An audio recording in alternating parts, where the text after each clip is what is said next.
Hello friends, welcome to my channel. আজকে আরেকটি নতুন ব্লগ নিয়ে এসেছি তোমাদের সামনে। আমাদের মাউন্ট আবুর সেকেন্ড পর্ব এটা।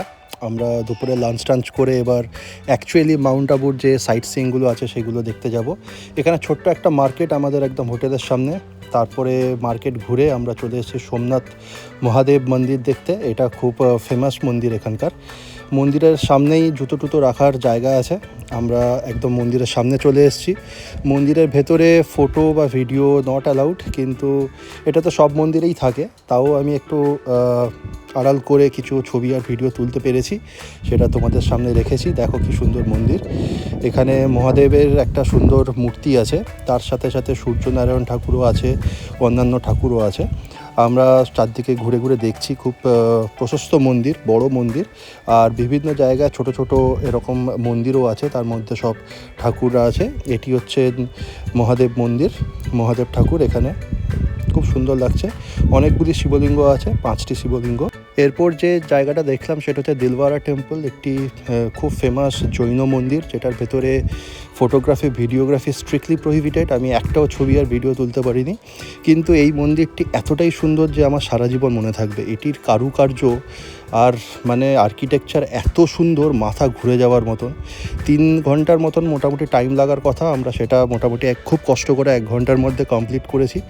যাই হোক, এই মন্দিরটি যথেষ্ট ভালো। দুর্ভাগ্যবশত দিলওয়ারা টেম্পলের কোনো ছবি আর ভিডিও তোমাদের দেখাতে পারলাম না। আর ওই মন্দিরের একটি স্পেশাল ড্রেস কোড ছিল, যেটা হচ্ছে একদম ফুললি ড্রেসড হয়ে যেতে হবে মন্দিরে। যাই হোক, এবারে আমরা এগিয়ে চলেছি হচ্ছে মাউন্ট আবুর একদম সবথেকে টপ ভিউ পয়েন্ট, সেটা হচ্ছে গুরু শিখর টেম্পল। এটিও মাউন্ট আবুর একটি অত্যন্ত দ্রষ্টব্য জায়গা, যেখানে প্রচুর লোক এসছে। অ্যাকচুয়ালি পাহাড়ের অনেক ওপরে উঠতে হয়। ওঠার সময় আমরা আশেপাশে যেসব দোকান আছে সেগুলো একটু ঘুরে দেখছি। এখানে দেখো প্রচুর বন্দুক আছে, এখানে সারি সারি বন্দুক রেখেছে। এইগুলো অনেকেই কিনছে, গুলতি বন্দুক এগুলো সব আছে, তলোয়ার আছে। আমরা স্টেপ বাই স্টেপ পাহাড় অতিক্রম করে ওপরে উঠছি। একটু মাঝখানে মাঝখানে দমও নিয়ে নিচ্ছি। ওপরে মন্দির দেখতে পাচ্ছ, এখানে একটা বিরাট বড় ঘন্টা আছে। যেখানে আমাদের ট্যাক্সি দাঁড়িয়েছিল সেখান থেকে প্রায় আমরা 10-15 তলা সিঁড়ি বেয়ে উপরে উঠেছি পাহাড়ের উপরে মন্দির দেখার জন্য। এখানে একদম মন্দিরের সামনে আমরা চলে এসেছি। এখানে আমরা একটু রেস্ট নেব, আর একদম হাঁটার শক্তি নেই। প্রচুর দোকান আছে এখানে। এখানে জুতো খুলে ঢুকতে হয় মন্দিরের ভেতরে, আর মন্দিরের ভেতরে যথারীতি কোনো ফটো বা ভিডিও তোলা যাবে না। সেই জন্য দুর্ভাগ্যবশত তোমাদের আমি কোনো ছবি বা ভিডিও দেখাতে পারছি না, কিন্তু ভেতরটা খুবই সুন্দর ছিল। গুরু শিখর টেম্পলে এসেছি। এখানে দুখানা ঠাকুর আছে, দেখলাম খুব সুন্দর ঠাকুর, একদম মাউন্ট আবুর টপে।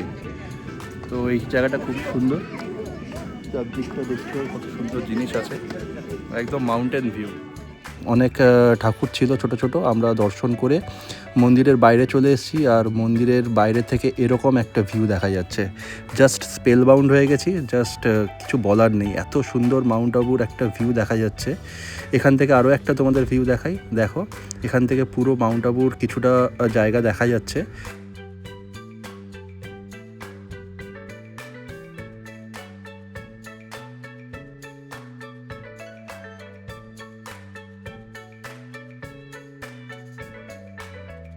এরপর আমাদের নেক্সট গন্তব্যস্থল হচ্ছে সানসেট ভিউ পয়েন্ট দেখতে যাওয়ার, কারণ আর আধ ঘন্টা 40 মিনিটের মধ্যেই সানসেট হবে। তো এখানে আমরা একটু খাওয়া দাওয়া করে নিচে নামছি। রাস্তার সাইডে মানে পাহাড়ের সাইডেই দেখছি যে এরকম থোকা থোকা গোলাপ হয়েছে, অপরূপ সুন্দর লাগছে, পাহাড়ি একদম গোলাপ। সানসেট ভিউ পয়েন্টের সামনে এসে এরকম একটা নতুনত্ব খাবার দেখলাম। এটা একটা পাঁপড় টাইপের, এরা ভেজে তার উপরে এরকম স্যালাড দিয়ে লেবুর রস লেবু বলতে কমলা লেবু আর কি, কমলা লেবু রস দিয়ে করে দিচ্ছে। ওপরে একটুখানি ঝুরি ভাজাও দিয়ে দিচ্ছে, 50 টাকা করে প্লেট। দেখে লোভনীয় লাগছিল বলে নিলাম, কিন্তু একদমই জঘন্য খেতে, মানে 10%ও খেতে পারিনি, ফেলে দিয়েছি। কারণ পাঁপড়ের টেস্টটা অত্যন্ত বাজে লাগছিল খেতে, আমরা যেরকম ভাবছিলাম সেরকম নয়।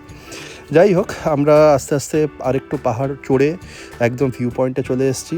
এখন দেখছো যে একদম সামনে সুন্দর সূর্য অস্ত যাচ্ছে, আর এরকম একটা সিনিক বিউটি, একটা লেক টাইপের দেখতে পাচ্ছি। তার একদম চারপাশে পুরো ছোট ছোট পাহাড় আছে, পাহাড়ের মাঝখানে লেক, আর একটু সবুজও দেখতে পাচ্ছি। তার উপরে হচ্ছে সানসেট হচ্ছে, অপরূপ সুন্দর দৃশ্য। এখানে প্রচুর লোক, এখানে ক্যামেরা পুরো সেট করে পুরো সানসেটের ভিউটা নিচ্ছে। আমিও লোভ সামলাতে পারিনি, আমিও ট্রাইপড লাগিয়ে দিয়ে এখান থেকে সানসেটটা পুরো ক্যাপচার করার জন্য ওয়েট করছি। চারদিকটা বেশ ঠান্ডা, আর যেহেতু একদম আমরা উপরে চলে এসেছি তো সেজন্য প্রচণ্ড ঠান্ডা হাওয়াও দিচ্ছে। জ্যাকেট ট্যাকেট একদম ভালো করে আস্তে পিস্টে জড়িয়ে নিয়ে আমরা ওয়েট করছি কখন সূর্যটা ডুববে। আর এই অপরূপ টাইম ল্যাপসটা তোমরা দেখো, আস্তে আস্তে সূর্যটা ডুবে যাচ্ছে। খুব সুন্দর দৃশ্য। এটা আমি প্রায় 10-15 মিনিট ওয়েট করে এই ক্যাপচারটা করেছি। সূর্যটা একদম ফাইনালি অস্ত চলে গেল। আজকের বিকেলের মেনু হচ্ছে ভেজিটেবল চপ, এক্ষুনি দিয়ে গেল গরম গরম ভেজিটেবল চপ। আজকে স্ন্যাক্স, এটা ছোট দুপো অলরেডি একটা ছোট্ট কামড় দিয়ে নিয়ে নিয়েছে।